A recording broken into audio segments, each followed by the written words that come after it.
This is BBC Radio 3. Now it's 9:30 and time to join Eleanor Rosamund Barraclough as she sets out for the Arctic to discover the weird and wild world of the supernatural north.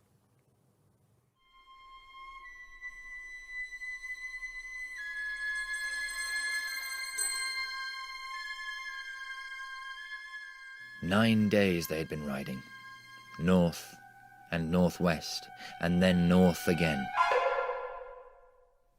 Will saw movement from the corner of his eye. Pale shapes gliding through the wood. He turned his head, glimpsed a white shadow in the darkness. Then it was gone.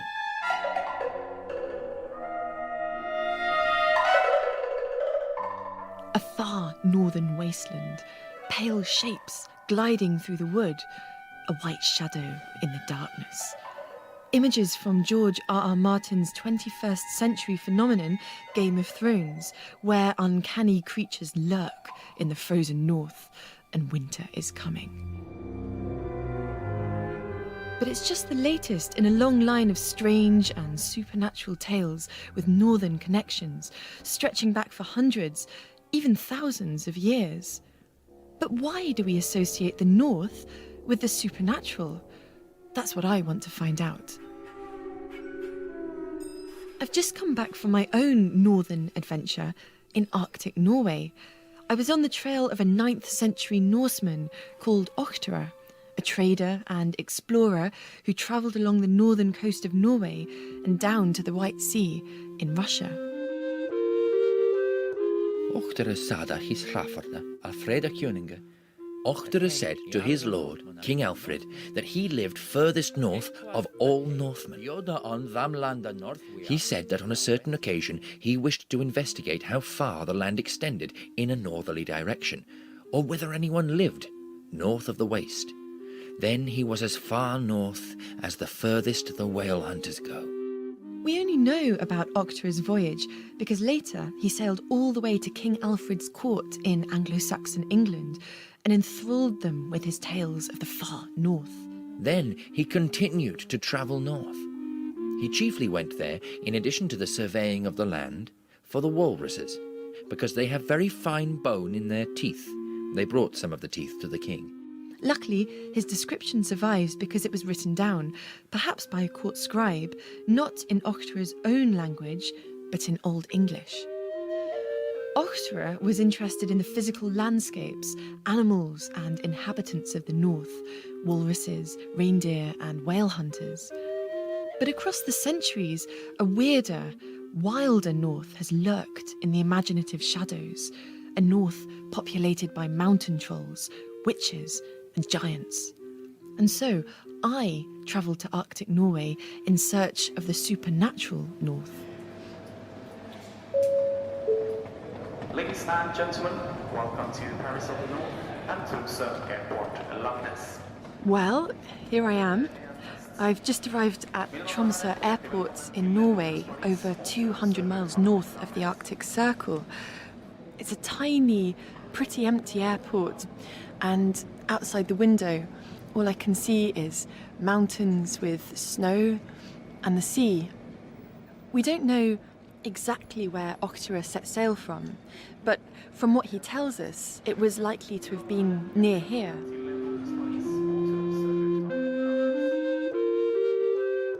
To find out more about Ochtara, I spoke to Professor Richard Holt, a historian who's part of a research group called Creating the New North. Well, he said that he had sailed far to the north. He said that along the way there were no settlements. The only people were nomadic Sami people whom he said lived by hunting and fishing. What's the representation of these people? How are they perceived by groups from further south? Very interestingly, we find them being described often as magicians, as people who have contact with the unclean spirits of the underworld who use these spirits.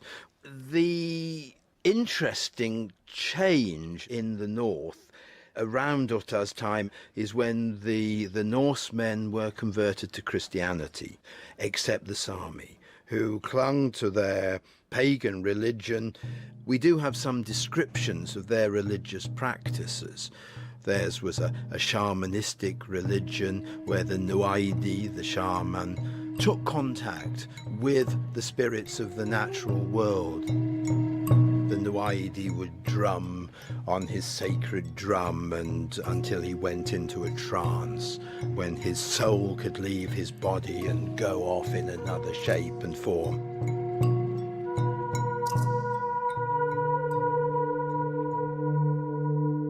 I'm in the Royal and Ancient Polar Bear Society in Hammerfest, which I think is the northernmost town in Norway. Is that right, Anya? That is correct, yeah. I'm on the trail of Ohtera, this 9th century Norwegian explorer and trader. Would he have come here, do you think, on his way round the coast all the way to the White Sea in Russia? Well, it's said that he stopped first in Tromsø. He's been there a lot. And we're guessing he came here and maybe had a stop here. So do polar bears actually get as far, I don't want to say south to Hammerfest because it seems so very north, but do we ever find polar bears around here? No, we're lucky they don't come here to our mainland. They are only on Svalbard. That's the closest where we can find them. I suspect something rather unusual is about to happen to me. Anya, what are you holding in your hand? Well, I'm holding a bone from a walrus. To be more exact, it's a penis bone from a walrus. And what on earth are you going to do to me with the walrus penis bone? Well, my plan is to knight you as a member here in the society, if you'll allow me. Let's get this straight. Once I've been knighted with this walrus penis bone, I will be a member of this glorious society of royal and ancient polar bears. Yes, you will. So what do you want me to do first? So if you could kneel down. And you're going to tap this walrus penis bone on both my shoulders, is that right? Yes, I am going to use a walrus penis bone instead of a sword to knight you as a member here. This is far better than a sword. Right, okay, I'm prepared. Herved adler jeg deg til medlem I isbjørnklubben. Måtte hell og lykke følge deg videre på din polare ekspedisjon. That means I hereby knight you as a member of the Royal Society. Must luck and fortune follow you on your further polar expedition. Philip Pullman hardly needs an introduction. He's the author of the hugely successful fantasy trilogy His Dark Materials, starring a feisty young heroine named Lyra. The first book in the series is called Northern Lights, and this was one of my favourite books as a child. In it, Lyra travels to the far north, helped by her friend Yorick Byrneson, who's a panserbjørn, or armoured bear. I wondered where this idea came from. Well, when they first came to me, I was writing the second chapter in Northern Lights, and what's happening there is Lyra's hiding in a cupboard in the senior common room, in effect, of this college in Oxford, and her mysterious, powerful uncle, whom she admires enormously and doesn't know at that point is her father, is describing his journey to the north to the fellows of the college, and he's trying to drum some money up from them so he can go and make another voyage. And the idea came to me, well, but polar bears, we know about polar bears, but what if they were bigger and stronger than that? What if they had armour as well? I'll call them armoured bears, panserbjørn. And I didn't think any more about them until I got to the chapter where Lyra has to meet the bear.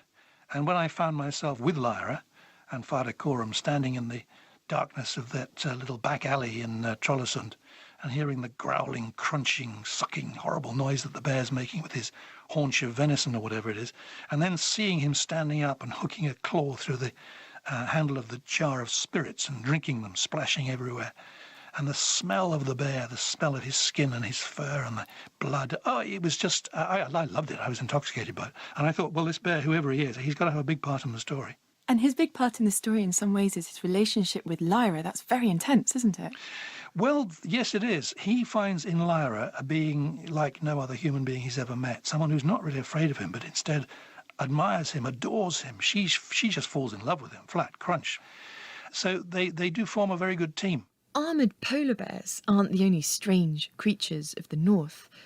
Dr. Caroline Larrington is a medievalist at Oxford University and a walking encyclopedia of northern myth and folklore. So I asked her to tell me who and what lives in the north. Well, giants and giantesses, of course, who live in the crevices between the rocks in the clefts there. and also trolls. Sometimes we find dwarves there as well, and also, of course, wild creatures like wolves and bears. They're animals we associate with the north, but do they pick up any supernatural associations in northern stories or myths or legends? Well, wolves in particular are very important in Norse legend. We have the mighty Fenris wolf who is going to swallow the god Odin at the end of the world at Ragnarok. At the moment, we're quite safe because he's bound and there's a sword in his jaws to stop him from attacking anybody. But he's going to break free one day. And meanwhile, in the sky, there are wolves which chase the sun and the moon and which will swallow them on the day of Ragnarok. From the Kettlewood, where Loki lay bound among the geysers, which still spouted hot, came a louder howl of wolves. Wolves in the wood, wolves padding over the snow, wolves with blood on their fangs, wolves in the mind. Wind time, wolf time, before the world breaks up. That was the time they were in. Booker Prize winner A.S. Byatt has always been interested in myths and fairy tales, and her book Ragnarok is a retelling of the last days of the Norse gods. It's a nice, inexorable story because if you read Norse mythology, the gods know from the beginning that there will come a time when there will be an end of their world and an end of the gods. When the moment for the end comes, they all gather together and go out to fight Surtur, who is the god of fire. And they all get killed, including Odin. And then the world is burnt up. And as a small girl, when not reading fairy stories, I used to spend most of my time reading a book called Asgard and the Gods, which is a book about Norse mythology. And it was not a book for children. And I just read it and reread it. I like these really not very nice gods and quite brutal gods. And when I got to the end of the book and all the gods were destroyed and there was nothing left, I thought, this is what the world is like. There is no heaven and angels and things. It was during the war, which I think made me particularly drawn to it. I read all these stories on the landing at home because I was supposed not to read in bed. And there was a light on the landing, so I would get out of bed and extend myself on my stomach with the book in front of me under the light. If I heard anybody coming, I would scramble back. And of course, in those days, I was scrambling back into the dark because of the blackout.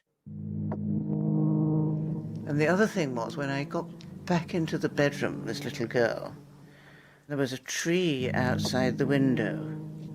And when the wind got in the tree, it rattled on the window. And when I looked at the ceiling, there were these huge moving shadows, which, like everything you look at in a bedroom, like the wallpaper when you're a child, they took forms that they didn't really have. And, they were sort of long, terrible creatures with legs or wings. And part of me, the older I got, part of me enjoyed them, because there they were, that was how things were. And part of me, if I was suddenly woken up by the rattling, got really frightened. I never told anybody.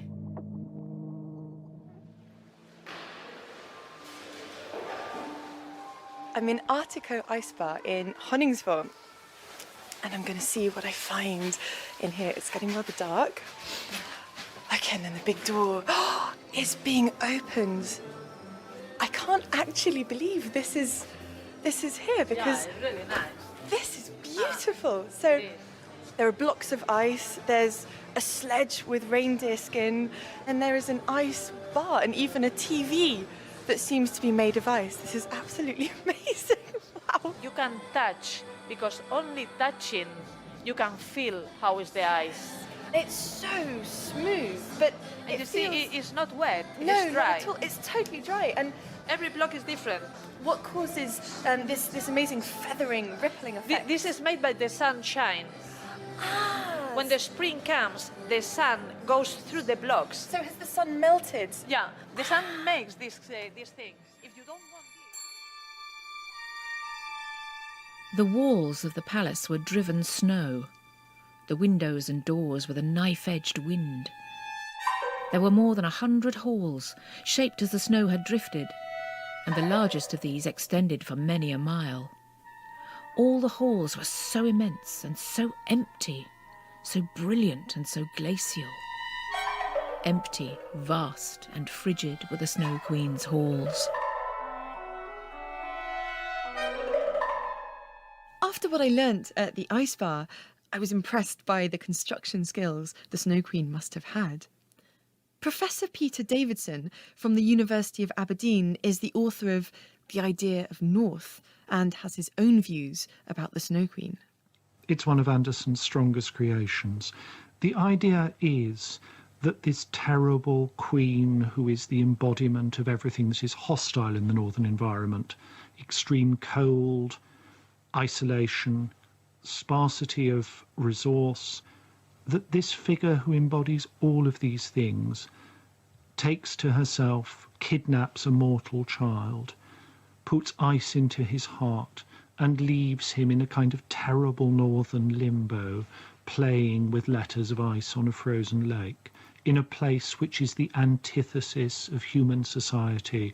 It is the fear of going beyond the human so far that you cannot get back. It's always seemed to me that Philip Pullman's ruthless character, Mrs. Coulter, whose villainy takes place in the north, bears a striking resemblance to both the Snow Queen and the White Witch of Narnia. When I was really little, I remember huddling on my parents' bed with my brothers and sisters every Sunday night, terrified of her in the BBC adaptation of The Lion, the Witch and the Wardrobe. But actually, Philip said he hadn't been inspired by C.S. Lewis at all. I didn't read the Narnia books when I was a child, so I wasn't ever seduced by their charm. But I understand that many children are. I read them when I was growing up, and I could sort of see through what was happening. I could see what he was getting at. And I didn't like it. I didn't like it at all, especially the end of the final book, where the children who've gone through all these adventures and presumably have learned things are not allowed to do anything about it in this world. They're killed in a railway accident, and off they go to heaven. Well, my goodness me, what a life-hating thing to do. So where does your very definite vision of the North come from, then? I suppose originally from Milton's Paradise Lost. We did it for A-level, and I remember. And reading it round the class, which is a very good way to do it, because you get it in your mouth and your ears before you get it in your understanding. There were passages from Book 2, which I absolutely adored and sort of memorised without even trying to memorise. One of them is a short passage describing Satan flying through hell on his voyage to corrupt the new race of human beings. As when far off at sea a fleet descried hangs in the clouds by equinoctial winds close sailing from Bengala or the isles of Ternate and Tidor, whence merchants bring their spicy drugs. They on the trading flood through the wide Ethiopian to the Cape ply stemming nightly toward the pole. Now that idea of plying across the sea nightly towards the pole thrilled me with a thrill I couldn't explain or understand. That was one thing. And another was the passage a little bit later on when he's talking about the night hag. Riding through the air she comes, lured with the smell of infant blood to dance with Lapland witches while a labouring moon eclipses at their charms. That idea of those witches dancing, the Lapland witches, with the smell of infant blood, all that stuff combined together with, well, I suppose photographs I'd seen of icebergs and that sort of thing, to a feeling of the kind of excitement you get when you know there's a book there, but you don't know what the book is yet. How different is what you're trying to do with the North from what he was doing, do you think? The theme of Paradise Lost is, of course, the story of the seduction of innocence. The seduction away from innocence and towards the sinful, fallen, imperfect nature of the world we live in now. I thought I'd like to turn that upside down and have the thing, instead of being seen as a fall, see it as something of a triumph, something of a climbing upwards towards knowledge, away from the innocence, of course, towards the experience, of course. But that is, I wanted to show that not as a dreadful fall, but as a triumphant climb. I'm on the promontory of Knivsjøsloden, which stretches out into the sea. Officially, this is the northernmost point in Europe. It's a craggy, lunar, rocky landscape, and the piles of rocks and the cairns are so eerie and strange that I feel I'm heading deep into troll country. There's definitely something about these rocky northern landscapes that makes it easy to imagine trolls and giants. The medieval Icelandic sagas that I work on are full of weird and otherworldly creatures, and even the undead. Caroline Larrington. My favourite saga is the saga of Grettir the Outlaw, and that has both the Walking Dead and a couple of rather nasty trolls in it. I know you're going to have to tell me more about that. Well, Walking Dead are quite frequent in Old Norse sagas, of course. If you have somebody who's very malevolent in life, they don't always stay in their graves when they're dead. And in this case, the undead person is a Swedish shepherd. He won't convert to Christianity when everybody else does. And when he dies, he starts walking again, killing men and killing livestock, until the hero Grettir comes and sorts him out. But it's not before Glaumr puts a horrible curse on Grettir. En Glaumr kvesti augun upp I moti, og svá hefur Grettir sagt sjálfur. I also lay this curse on you. You will always see before you these eyes of mine, and they will make your solitude unbearable. And this shall drag you to your death. Glaumr isn't the only supernatural creature he ends up fighting. No, later he encounters a pair of extremely nasty trolls. They turn up on Christmas Eve. Do you think there's anything significant about the fact that this all happens on Christmas Eve? I think it probably is significant. It's a time which is, I think, immensely disturbing for creatures of evil, that the saviour is coming and things are going to change for them, that the world that they knew before is now going to be overturned. And it's a kind of last hurrah, if you like, for the supernatural. In another medieval Icelandic story, The Tale of the Mountain Dweller, two men find themselves caught in a winter blizzard on their way to church. They take shelter in a cave, but in the middle of the night, they see two gleaming eyes in the darkness. We're told that the space between the eyes was none too small, and they had to draw the conclusion that the owner of the eyes can't have had a very narrow face. Suddenly, the creature stirs and begins to recite a poem bemoaning the death of his trollish, pagan world.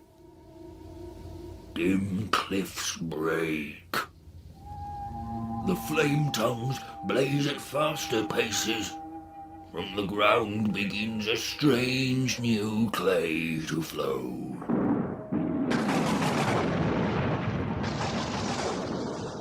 The heavens crack and split. Giants come to life.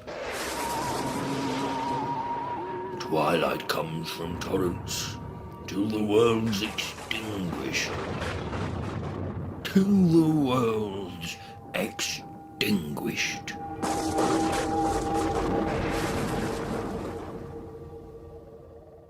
The Iceland of the sagas is a society but recently Christianized. Peter Davidson. Therefore, a society acutely uncertain about the status of the dead, so that in the saga of Grettir, you can have the episode where the hero fights the animate corpse of the dead pagan Glaumr. Thereafter, Grettir is haunted through the rest of his life by the eyes of the dead man that follow him in the dark. This, I think, expresses an acute anxiety about the fate in the afterlife of the pagan predecessors who come before the Christian Icelanders of the period. I'm standing on top of Dolmen, or the Dome, which is a vast, rocky outcrop stretching into the sea. And during the 17th century witch trials here in Arctic Norway, it became infamous as the place where witches were said to gather to be led down to hell by the devil to dance with him. Professor Rune Hagen of Tromsø University researches the historic witchcraft trials that took place in Finnmark, Norway's northernmost county. There was a very huge witchcraft persecution in the very far north. During the 17th century, a lot of people were burned at the stake. So we are speculating why up here, far from the center of Europe, where the witch persecution really took place, we are speculating that the representation of the north, where the devil is said to have his home, and the path to hell is said to be up north. The idea of the devil living in the north can be traced right back to the Bible, and a passage from Isaiah that appears to refer to Lucifer setting up his throne in the north. The idea pops up again in Chaucer's Canterbury Tales, where there's a devil yeoman who lives fair in the north country. I'm particularly concerned with court records from the 17th century. You can find a lot of witches' sabbath going on local mountains there at the top of this Domen mountain. And there the devil appear, and in one text it's very detailed. They were dancing there, and also the devil himself was playing his red violin. And after they have been dancing on this mountaintop, he take them on a guided trip down to hell.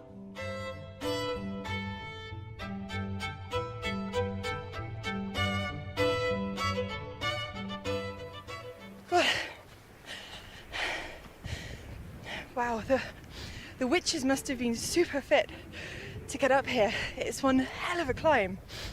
I'm now standing right on top of the mountain, and although this is all rather funny to start with, I'm now slightly weirded out because I have actually found a hole right on the edge. And there are some really quite weird things here as well. So I can't even identify them. There's something that looks like a little pile of bones, and there's some sort of mummified furry thing that honestly I don't want to go any nearer to, but I think I can see a couple of ears sticking out of it. I can't smell sulphur coming from the hole, but I have to say I'm really not getting any closer. One of the most notorious witch trials in northern Norway was of a Sami man called Anders Poulsen, who was nearly 100 years old at the time. At his trial in 1692, he produced his shamanic drum and gave the court a demonstration, hoping to prove that he didn't use it for evil. But before he could be sentenced, poor Anders was killed with an axe by a fellow prisoner. Remarkably, though, his drum survives. It's kept in the basement of the Sami Museum in Karasjok because it's too fragile to be put on display. Luckily for me, one of the curators agreed to show it to me. The drum was covered in signs and symbols the colour of dried blood, with a shriveled bear's claw hanging from the side. As I sat there in the basement of the museum, I just felt incredibly sad. I wondered how many people had seen the drum before me after Anders played it for the last time at his trial. Not many, I'd imagine. Sami shaman drums are still made today. Jeffrey Valance is an American artist who taught at the art school in Umeå in northern Sweden. While he was there, he got to know one of the leading artists of the Sami community who taught him how to make a shaman drum like Anders Poulsen's. I was working with this one Sami family called the Pirok family. They come from a line of shamans. We had this little workshop and we all made shaman drums. And there's a whole set of certain symbols that you use on the drum. Sami gods, the reindeer and the elk and the bear. But then they say that you should make it personal, so you should also add symbols that are sort of more private, that have a meaning only to the shaman. So can you tell me what sort of symbols ended up on your drum then? Yes, I'm from California, so I put on a California surfer on there. So that must be the first Californian Swedish shaman's drum in existence, right? I think so. Do you use your drum for anything other than artistic purposes? Do you feel a supernatural, paranormal attachment to the drum? I do, and that's why I don't use it, because I'm a little afraid because it's supposed to be very powerful. So I really didn't play it that much. And now it's in a museum collection, so now it's like under glass. So it should be safe there. So it'd be safe now. Through his art, Geoffrey was building on an ancient tradition, but adding to it as well. That's also what contemporary films and books about the North are doing. I'm a big fan of the Norwegian film Troll Hunter. In fact, I've got an enormous film poster covering my office door, which means I can direct people to my office by telling them, look for me behind the Troll Hunter. It's a sort of Norwegian Blair Witch project with extra trolls and lots more laughs. The first time I saw it, and yes, I've seen it a few times, I was amazed at how close it was to traditional folkloric ideas about trolls. I was pleased to discover that Caroline Larrington is also a fan. It's certainly very well versed in folk tales, the habit of trolls to stamp around looking for Christian men and women, I think, to grind up to make into your food. And of course, the peril of being surprised by daylight at certain times of the year in Norway is very great. So the trolls have to be quite careful about not having the sun falling on them. Which is something that Tolkien then gets on board with in The Hobbit, isn't it, with his trolls? Yes. I loved the sense that they were out there, but you couldn't see them. And then when you actually see them, they do look like these huge bits of landscape which have torn themselves up by the roots and formed themselves into humanoid figures and are lumbering across the landscape, looking obviously for Christians to eat. That's a very important part of the film. So why is it that the landscapes of the North are so densely populated with trolls, giants and other supernatural beings? Well, the human imagination, I think, doesn't like an empty space. It likes to populate even the emptiest and bleakest of landscapes with recognisable forms and shapes. And I think if you look at strangely weathered rocks or mountain peaks, you see human-type shapes. You see old women or craggy men or troll-like features, and you invent creatures which have perhaps been turned into stone, which have caused these formations. It populates the landscape with something else that's alive, even if it's not alive necessarily in a good way. While I was talking to A.S. Byatt, we discovered a mutual love of the 20th century Icelandic painter Kjarval. He paints Icelandic landscapes and seas and mountains and ice, and he paints fire. I've just brought out this huge book which was given to me by Sian, the Icelandic writer. We opened it at random and found a painting called Congealed Speed. And it's a sort of bluey, goldy, greeny landscape. And then when you look at it for a time, you see that there is a mother and child actually part of the mountain. And then when you look a bit longer, you see that the floor is actually two human figures. The human beings are in and of the earth, and they may be gods or they may be people. Yeah, and you wouldn't see them to start with at all. You just think it was the sea and the mountain. This is very much the feeling you get from Iceland. That there are, look at that. Again, this is landscape with a huge black-faced head in it, looking extremely unhappy. Yeah, and this almost looks like a piece of glacier or something that's come off a glacier and is floating away. It's and this one almost next to it looks. Again, we have human figures, but then it's all about the landscape. And it's all about the movement of the landscape. It's sort of, it flows and it bumps and it gurgles and it's very strange. I don't really know how to describe where I am right now. I was told that somewhere in Vardø there was a memorial to the men and women who were burnt as witches in Finnmark during the witch trials of the 17th century. I was told to come down to the seashore.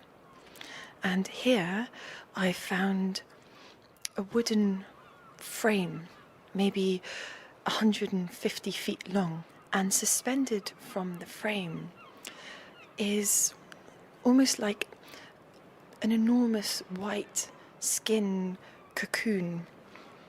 So I came up the gangplank, and what I found is an enormous black corridor stretching so far that I can't actually see the end of it.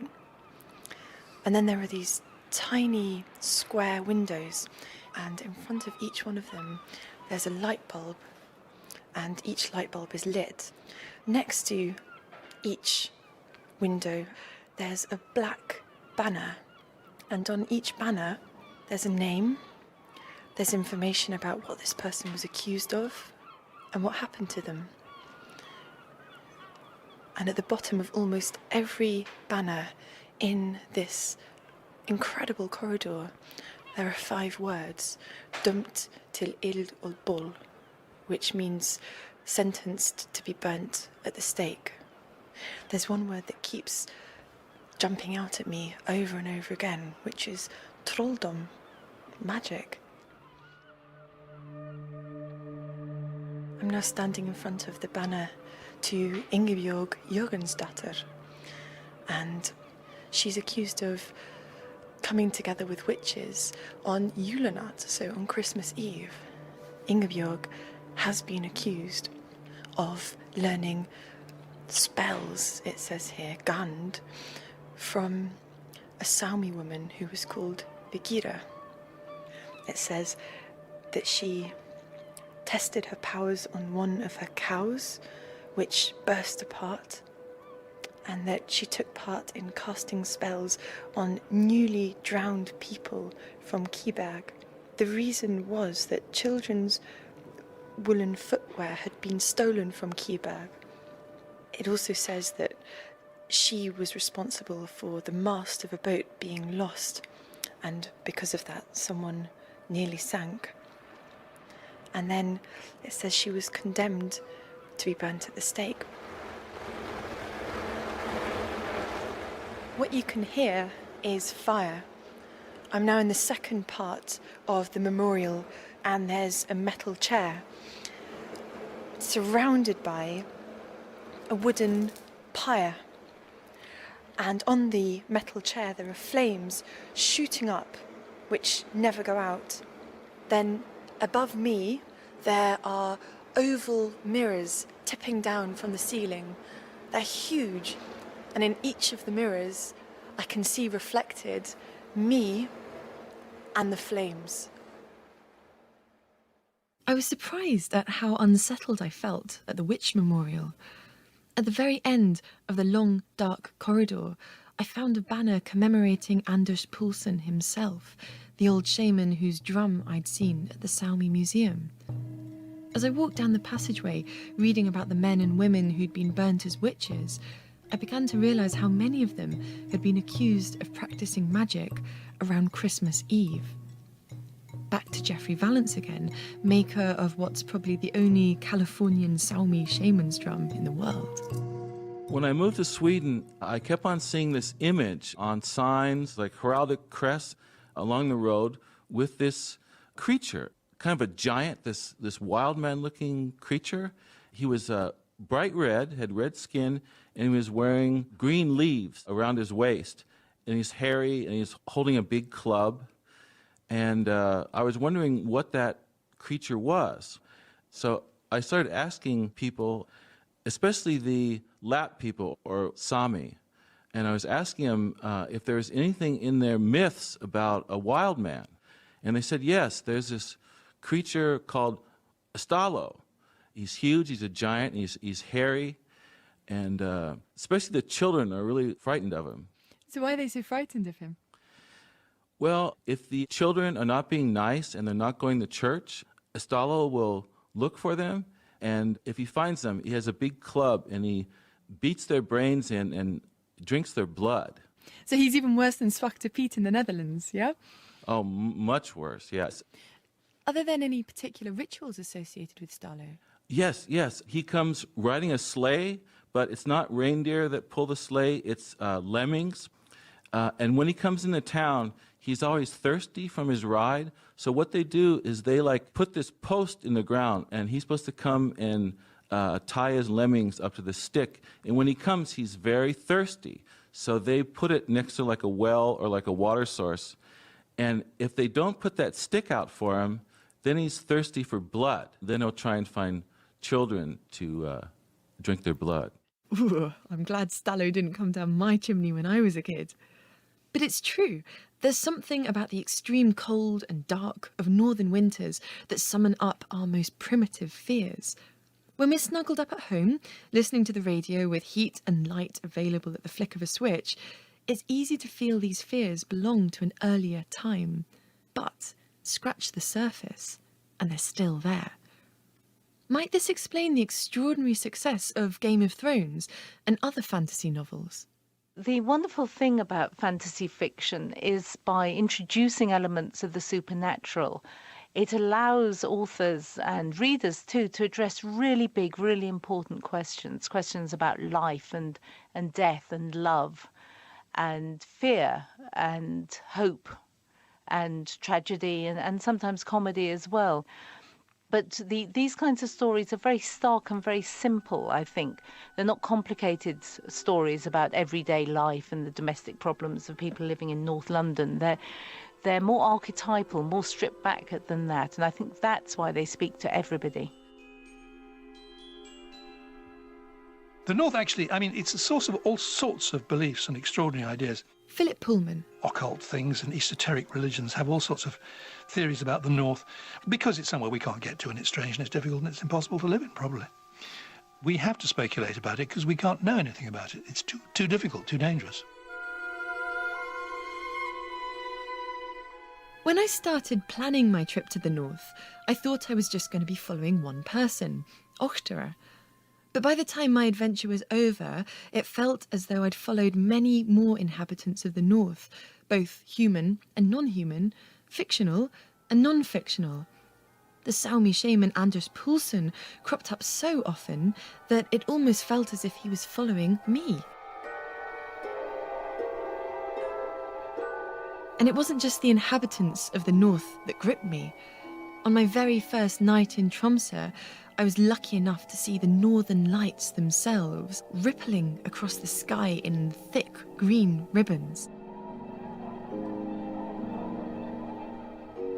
In all my years travelling in the north, I've never seen them before, and now I'm even more sure that the north is a place of wonders.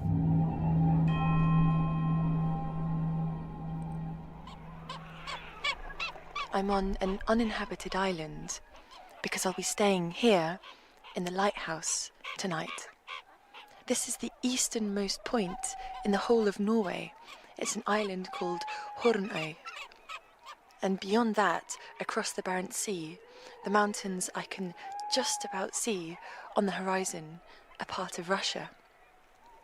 And so I can't actually follow Ochterra any further. When the harbour master brought me out here this afternoon, he told me that he'd heard of Ochterra, and Ochterra must have sailed this way when he was going further east, because really there's no other way to go. Who knows, perhaps he even stopped here for a night himself. And so, although this is where my journey ends, as I'm sitting here in the twilight, listening to the birds and the sea and the hum of the lighthouse, and watching a little fishing vessel drift across the water with all its lights twinkling, I don't think I've ever felt closer to Ochterra, and I think this is a very fitting place to say goodbye.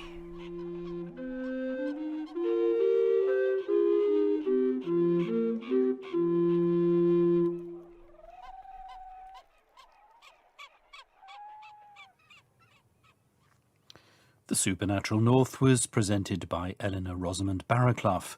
The readers were Elaine Claxton and Paul Heath. The programme was produced by Philippa Ritchie.